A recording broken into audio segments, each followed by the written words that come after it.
In one corner of northern Nigeria, under the hot sun and beside a noisy market road, sat a humble tailor named Malam Bello.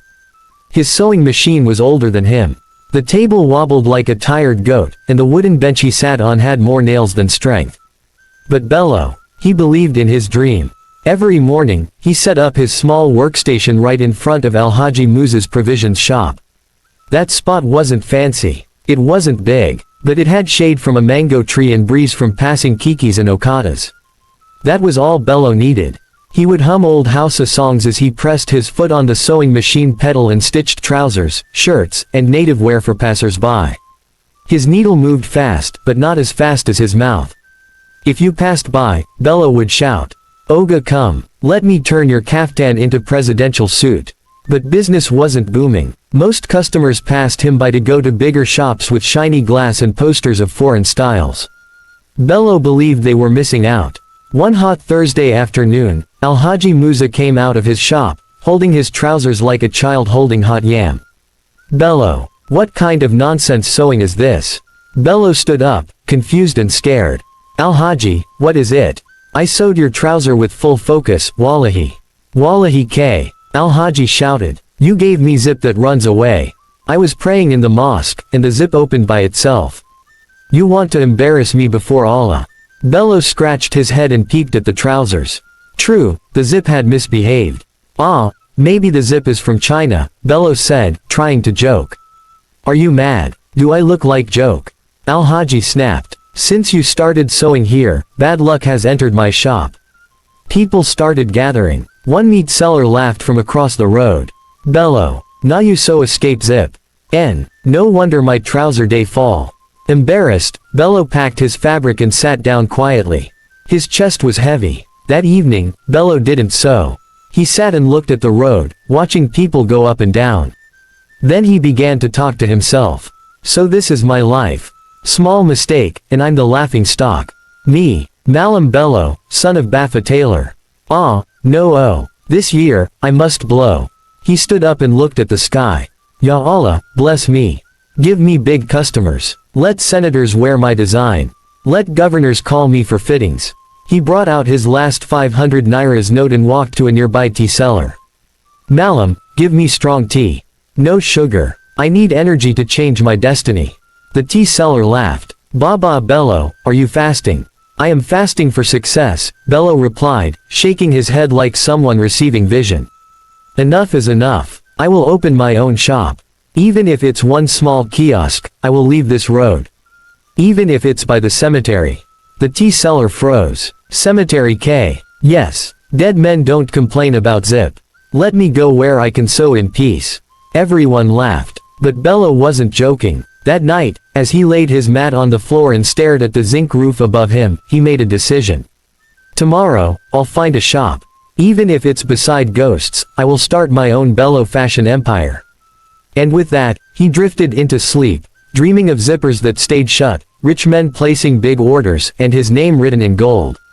Malam Bello, fashion for the fearless. But he had no idea what was waiting for him in the world of the fearless. The next morning, Bello woke up with fire in his chest. He didn't even eat tuwo. He tied his wrapper tight, wore his rubber slippers, and began his hustle. His mission was simple: "I must find a shop today." He walked from street to street asking, "Do you know anywhere I can rent? I'm looking for small place, just to sow my destiny." Everywhere he went, people shook their heads. "Ah Bello, rent is high now. Oh. Tailor shop. You want roadside or inside market? You sure you're ready?" At last, he met one tall man with tribal marks on his face. The man smiled suspiciously and said, "There's one small kiosk. It's very quiet. Nobody disturbs there. In fact, customers won't even complain." "Wow. Perfect. How much?" 3,000 nairas per month. Ah, that one is cheap like pure water." "Where is it?" The man pointed with his long finger. "That small road near the cemetery junction. Just beside graveyard fence. Very quiet place. Even breeze day blow from inside there." Bello froze. "Cemetery. Yes. But don't worry. The tenants there are very peaceful." Bello swallowed spit. "Dead men are better than wicked landlords," he muttered. "Let me go and see it." When he arrived, he saw the small kiosk. It was old, made of zinc and plywood, but it had a door, a window, and enough space for his sewing machine and his big dream. Plus, the cemetery was just behind it. He stretched his hands wide and laughed. This is it. Bello fashion empire begins here. He borrowed money from his cousin who sells phone chargers. He paid for 3 months in advance and carried his sewing machine there that same day. As he arranged the place, one of the graveyard cleaners passed by and shook his head. "Baba, you sure you go sleep here?" "I'm not here to sleep," Bello replied boldly. "I'm here to succeed." 2 days later, he printed a colorful banner. Bello Fashion Empire. Home of executive sewing, for big men and brave men. Located opposite Block 4, behind General Cemetery Gate. He hung the banner proudly. He also bought 2 plastic chairs, 1 standing mirror, and hung some pictures of Ogbata styles and senator designs on the wall. He even played sweet house music from his small Bluetooth speaker. Now he was ready. He sat at the entrance and shouted with new confidence. "Come and sew your future here. Bello will design your destiny." But no one came. One little boy passed and whispered, "Mummy, why is the tailor sewing beside dead people?" Another woman shouted from the street, "Tailor way no fear ghost. That one go spoil your cloth oh." Bello ignored them. "Jealousy will not stop me," he muttered. Then he had a brilliant idea. He would start wearing the clothes he sewed to attract attention. So, he designed a sharp purple caftan with golden thread and stitched, "Bello Fashion Empire," at the back. When he wore it and stood outside, some people started noticing. "Ah, this caftan fine oh. Who sew it?" "Me," Bello would say, smiling like a toothpaste advert. That evening, his first customer walked in. A young mechanic. "Tailor, a beg, help me fix this trouser. The waist don't cut." Bello jumped with excitement. "You are welcome to my empire." He fixed it fast and even added a secret pocket inside, free of charge. "Tell your friends," he said as the mechanic left. But when night came, the real story began. Just as Bello was packing up, around 10 p.m., he heard someone knock on his kiosk door. 1 slow knock, then 2, then 3. He opened the curtain slowly and saw an old man in flowing white ogbata, face hidden in shadows. "Are you the tailor?" the man asked in a deep voice. "Yes sir," Bello answered nervously. The old man stepped in and dropped a bag of old clothes. "Sew these by tomorrow. I'll collect them, tomorrow night." "Tomorrow night. Ah, okay sir." Before Bello could ask for measurements, the man disappeared into the darkness like wind. Bello blinked. Did he fly? Or walk? Or dematerialize? He locked the kiosk quickly and ran home with his machine. That night, as he lay on his mat, his heart beat like talking drum. "Bello, who did you sew for today?" But another part of him smiled. "Customer na customer. Even if na vampire. I must blow this year." And so, Bello prepared for a night market, without knowing the night itself had already entered his business. By 5 p.m. the next day, Bello had returned to his shop near the cemetery with extra energy. He wore a black caftan and a red cap. He arranged the old man's clothes on the table and began working like a tailor on a mission. "If this old man pays well," Bello said, "I will even sew for witches. Let them pay me in dollars." He fixed the ogbata, patched the trousers, and even changed all the buttons to gold-colored ones. He didn't ask for measurements. In fact, he didn't even know the man's name. But the work was clean. Bello was proud. At exactly 11:30 p.m., he sat outside the shop with his eyes wide open. The night was dead quiet. The cemetery behind him made small whistling sounds, maybe from the wind, or maybe something else. Suddenly, he heard it again. Knock, knock, knock.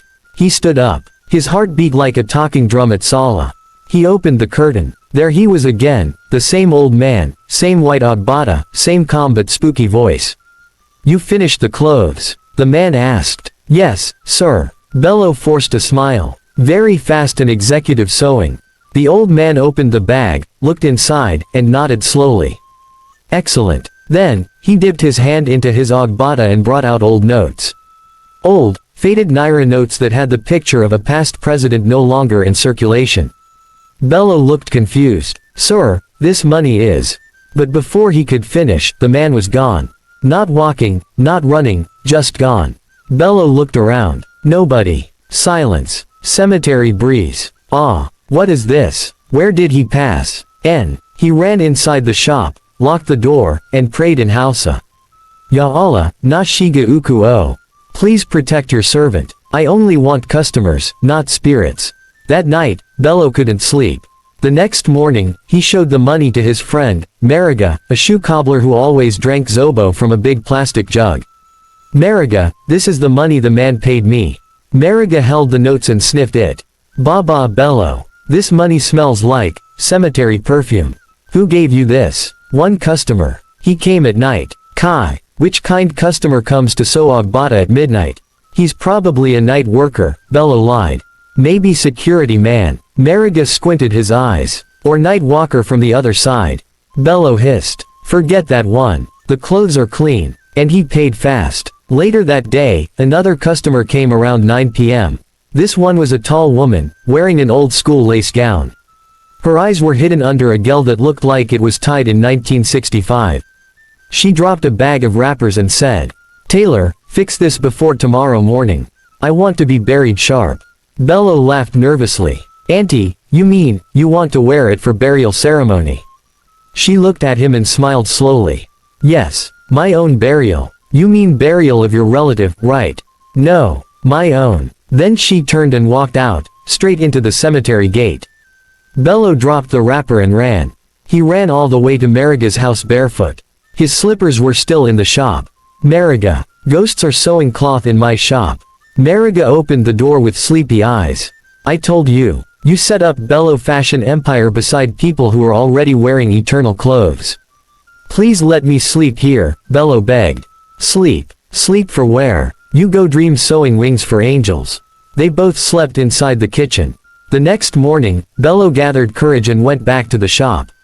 Everything was untouched. The wrapper was still there. He even found his slippers neatly placed at the entrance. "They have manners, oh," he whispered. He decided to continue. After all, ghost money na still money. Maybe I'll become the first tailor to sew for both the living and the dead. That evening, he changed his signboard. "That tailor way sew for ghost don craze. I hear say him machine day move by itself. One spirit say him ogbata fine pass real human own." But one thing was clear. Bello was not ready to give up. If the living didn't come, the dead were already placing orders. By now, Bello had accepted his strange new customers. He stopped asking too many questions. Whether the customer came walking or floating, as long as they brought fabric, he collected it. Business is business. But one thing still confused him. Why were all his customers coming at night? One Sunday evening, just before sunset, Bello was sitting in front of his kiosk, sipping kunu and listening to Hausa love songs on his small speaker.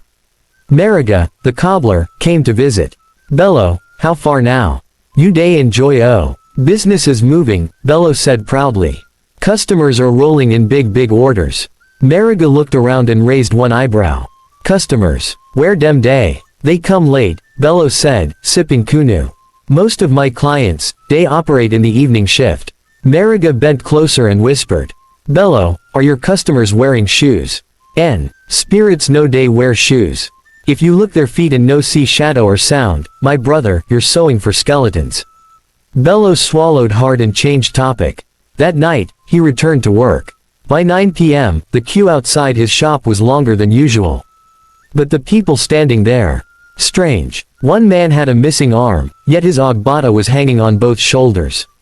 Another woman wore a bridal gown dirty and faded like it had been buried. One man came in an old military uniform. His boots didn't touch the ground. His cap floated slightly above his head. Still, Bello kept calm. "Ah, General. You want senator wear with embroidery. You have come to the right tailor." He collected the fabric like a professional and stitched through the night. By 2 a.m., his sewing machine started acting strange. The pedal began moving by itself. "Ha, machine day assist me now," Bello joked nervously. Suddenly, the light bulb in his shop blinked twice, then went off. In the pitch dark, the needle continued sewing by itself. This is not tailor shop again. This is magic workshop." He jumped up, grabbed his prayer beads, and started whispering every verse he knew. "Bismillah, Bismillah, Ya Allah, forgive me. I just wanted to sew for governors, not ghosts." He sat in the corner and refused to touch the machine again that night. The next morning, Bello went to see the landlord. The landlord, Baba Gimba, was a retired butcher who now sold coffin nails and funeral mats. Baba Gimba, please, do spirits have tenancy rights? The old man looked at him and smiled without all his teeth. You mean your new customers? Yes. They come at night, they pay fast, but sir, they're not from here. Baba Gimba leaned back and nodded. Ah Bello, I didn't want to tell you. That shop you rented, used to be owned by a tailor named Adamu Threads. What happened to him? One day, he stitched a burial cloth for a dead woman. The woman said, add zip. He argued. Next day, they found him, zipped inside his own bag. Bello fainted inside his spirit. He got up slowly and wiped his face. So why didn't you tell me before? You said you wanted peace. Spirits don't make noise, the landlord said calmly. And they pay better than market women.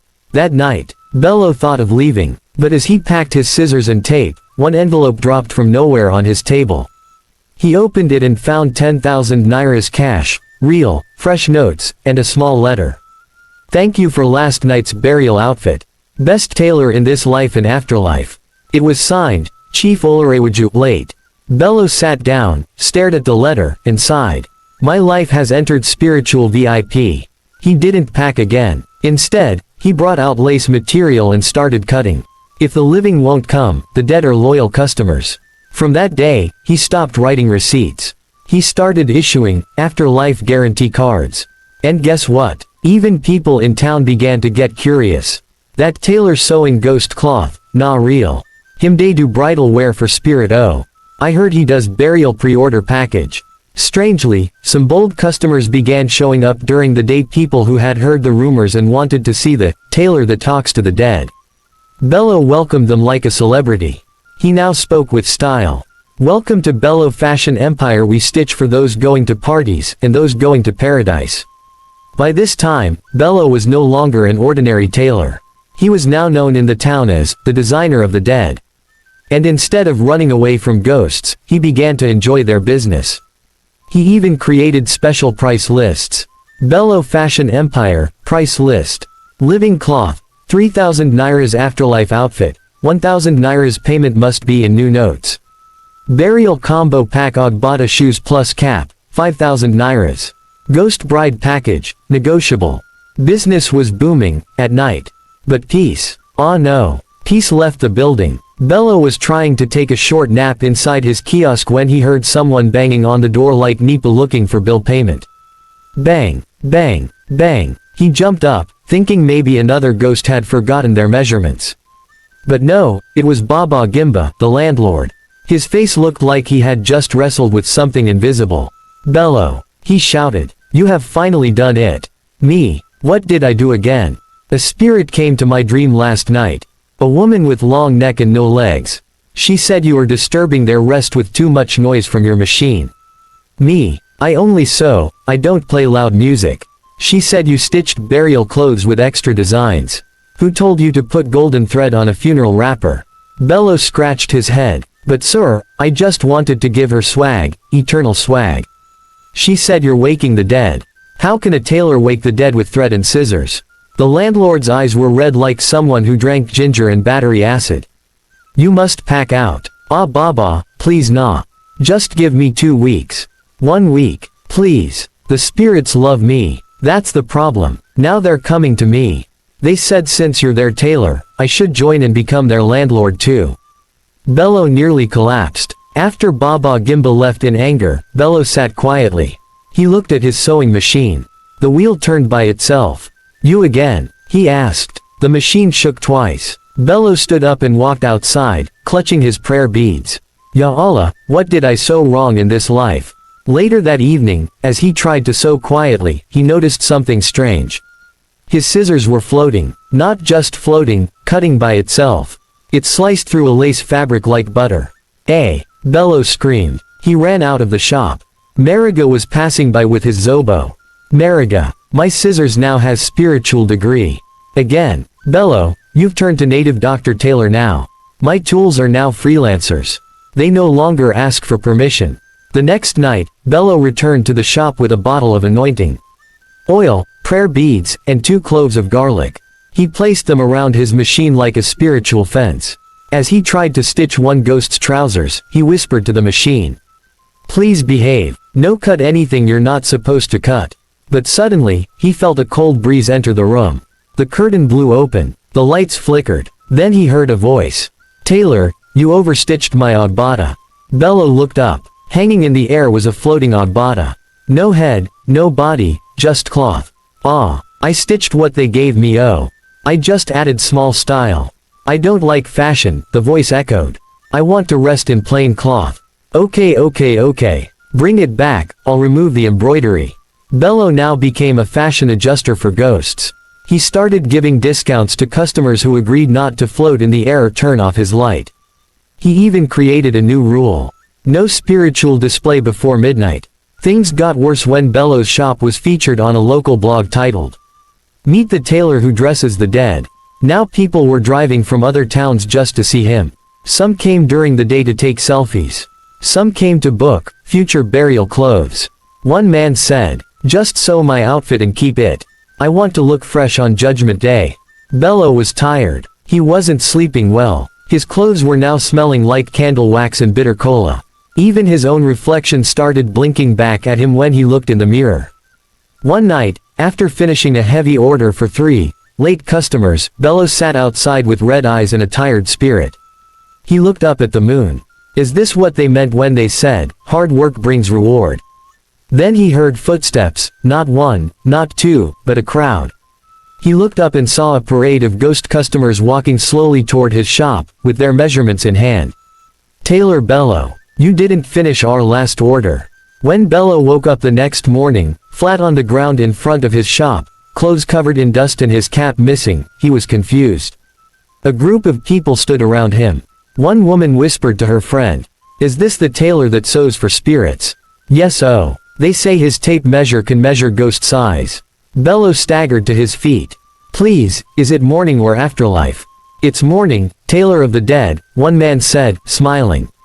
Someone handed Bello his missing red cap. It had been found balancing on the cemetery gate. That day, Bello knew one thing for sure. He could no longer run away from his calling. So instead of fighting it, he leaned in. He cleaned up his shop. He painted the front wall black and white, with coffin designs and tiny gold crosses. He added a new tagline under his shop banner. Bello Fashion Empire. Designs for the living and the late slay till you lay. That same week, orders started flying in like arrows from both worlds. One ghost came in and said, "I need a wedding suit. I died before I married. But now my spirit found love." Another whispered, "I want to bury myself again. The last outfit I wore didn't match my casket." Bello didn't argue. He became a professional ghostwear stylist. He even got a custom order from a famous spirit in the area, known as General Mammon Without Shadow. The general said, "Sew me an Ogbata with chain links and eagle embroidery. I want to command respect in spirit meetings." Bello got to work immediately. He even added glitter thread. When the general came to collect it, he saluted Bello. "You're doing the Lord's and the Ghost's work." The living customers, they started returning too. Some came out of curiosity. Others came because they thought Bello had special hands. "Tailor way fit please ghost, fit so. Anything. If a ghost no complain, why I go complain." One day, a rich woman from out of town drove in. "I want my burial dress sewn in advance. Just keep it. When I die, my family should come here." Bello smiled and said, "Should I keep a matching head tie ready too?" "Yes. And matching lace for my senior sister who may follow me shortly." Bello didn't even flinch. He now had a burial order shelf, where he carefully labeled packages. Mrs. Ayazat, gold lace, reserved until further notice. Chief Tanko, navy blue kaftan do not open. Sister Charity, pending rapture. With money flowing in, Bello upgraded. He bought a small generator because spirits don't like Nipa Wahala. He bought 2 mannequins and named them, Brother Lazarus, and, Madam Cemetery. He even began live streaming sewing sessions at night, but had to stop when one ghost waved at the camera. People began calling him, Ghost Gucci. Instagram bloggers posted, "The tailor that's trending in 2 worlds." One skit maker interviewed him and asked, "How do you collect payment from ghosts?" Bello answered confidently, Not every money is in naira. Some payments are in peace, protection, and overnight fame. He even started giving fashion advice to spirits. One said, "Should I wear ankara or lace for my final journey?" Bello replied, "Wear lace. Ankara fades under the soil." Another said, "Is white still trending for burial?" Bello nodded. "White is eternal. But add a touch of red if you want to show fire." He wasn't afraid anymore. In fact, he became bold. "Let them come. Living or late, I'll style them to heaven's gate." Mariga came one evening and saw him sewing without touching the machine. Kai Bello. "The needle is moving by itself." "Yes, I've trained it. We are now Team Ghost Stitch." "You are finished." "No, I'm just starting." And to top it all, he bought a motorcycle. Not just any Okada, a customized one with a coffin-shaped seat at the back, a sticker that read, "Fast delivery, even to the great beyond." He rode through town waving at people, and children would run after him shouting, "Tailor of the Spirits, Bello Ghost Gucci, Mr. Rest in Style." He was finally blowing, in a way nobody expected. From one plastic chair in front of Alhaji Musa's shop, to the top tailor for people without pulse. One hot Wednesday afternoon, while Bello was eating tuwo and beans in front of his shop, a soft wind passed through the cemetery behind him. It wasn't ordinary breeze. This one smelled like old perfume and funeral powder. Before he could say, "Bismillah," a figure floated across the gate. A ghost bride. She wore a faded veil. Her gown was torn at the edges. Her lipstick had been done by thunder. But her voice, as smooth as radio FM. "Tailor Bello." Bello choked on his tuwo. "Yes ma, welcome ma, please sit, or hover, ma." The ghost bride floated into his shop like a Nollywood witch in love. "I'm getting married tomorrow night," she said softly. "You're, what?" "Yes, my spirit fiancé is returning from exile. We're doing a midnight union in Graveyard Block C." Bello blinked. "Is it a quiet wedding? Or a loud one?" "Loud. We want it grand. Full lace. Hot pink. Swarovski stones. The works. Ha. Aso ebi nko. No need. Most of the guests are already in white." Bello was shaking, but his tailoring spirit refused to back down. "Say no more. I'll make it sparkle. You'll be the most beautiful bride in this life and the next." He worked all day and all night. He sewed like a man possessed. Hot pink lace gown. Diamond button corset. Glow in the dark thread. He even added a veil that flapped by itself when you whispered, "Till death do us part." The next night, around 11:45 p.m., two ghost flower girls floated into his shop to collect the gown. They didn't speak, just grinned with no teeth. By 12:30 a.m., the whole cemetery lit up. Drums started sounding from underground. Owls formed the wedding choir. One spirit with a saxophone stood on a grave, blowing, "Here comes the bride." Bello peeped from his shop and saw the madness. The ghost bride walked down the grave aisle, her hot pink gown glowing like Nipa wire. The groom, a tall ghost in Ogbata, with no face and floating cap. The ghost pastor raised a Bible and screamed, "Do you, Spirit Lydia, take this wandering soul as your lawfully wedded late husband?" "I do," echoed from every direction. The dead clapped, literally. Coffins opened and closed in excitement. Then, they started dancing. Bello watched, frozen. "Is this a ghost reception?" Yes. Spirits were dancing shaku-shaku. One even did backflip on top of a grave. Suddenly, the music got too loud.